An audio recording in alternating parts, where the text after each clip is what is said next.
আপনি আমার ছবি তুলেন কেন? হাই, আমি আমান, প্রফেশনাল স্ট্রিট ফটোগ্রাফার। আপনি যদি চান আমি আপনার আরো কয়েকটা ভালো পোর্ট্রেট তুলে দিতে পারি।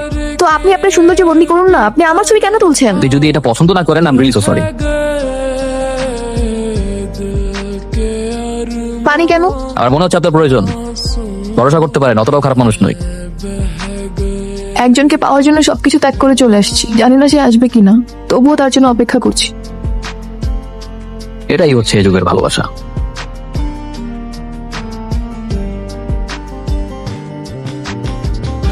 এই যে, তোমার নাম কি? আমার নাম শামিম। তুমি কি আমাকে ফেলতে নিবে? না, তুমি যাও। ওই দেখছিস ওর হাতে কাল দাগটা?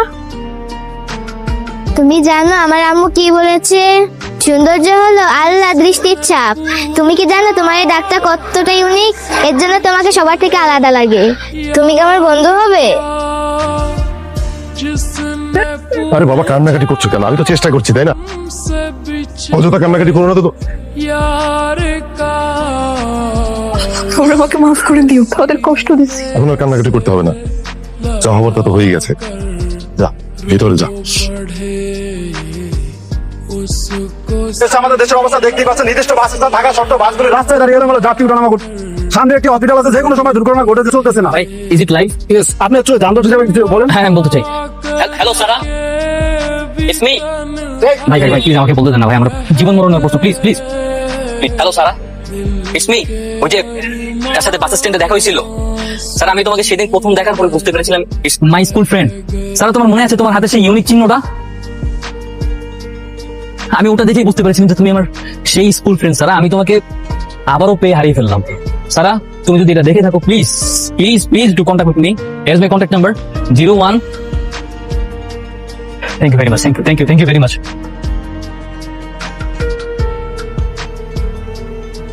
হ্যালো হ্যালো আমান, আমি সারা। হাই। হাই, ফাইনালি আবারও দেখা হয়ে গেল। 15 ইয়ার্স, ভাবা যায় 15 বছর পরে আবারও স্কুল ফ্রেন্ডের সাথে দেখা। কি মিরাকেল। কিন্তু আমি ভাবছি তুমি এতটা ড্রামাটিক কবে হলে? না মানে সেদিন আমাদের স্টেশনে দেখা হলো, এরপর তুমি আমাকে চিনতে পেরে কি ড্রামাটিক ভাবে খুঁজে বের করলে? ব্যাপারটা একটু অদ্ভুত না? আচ্ছা, সেদিন তারপরে কি ঘটেছিল? সেদিন আমার সবটুকু বিশ্বাস ভেঙে গিয়েছিল। যাকে বিশ্বাস করে বাবা আমাকে ঠকিয়ে পালিয়ে গিয়েছিলাম, সেই আমাকে ঠকিয়ে চলে গেল। তার বিশ্বাস ভাঙে, যে ঠকে যায় তখন তার মূল্য বেড়ে যায়, তখন কেউ তার মূল্য কমাতে পারে না। হ্যাঁ, এই জন্য ভেবেছি এখন থেকে আর প্রেম নাই, নিজেকে ভালোবাসবো।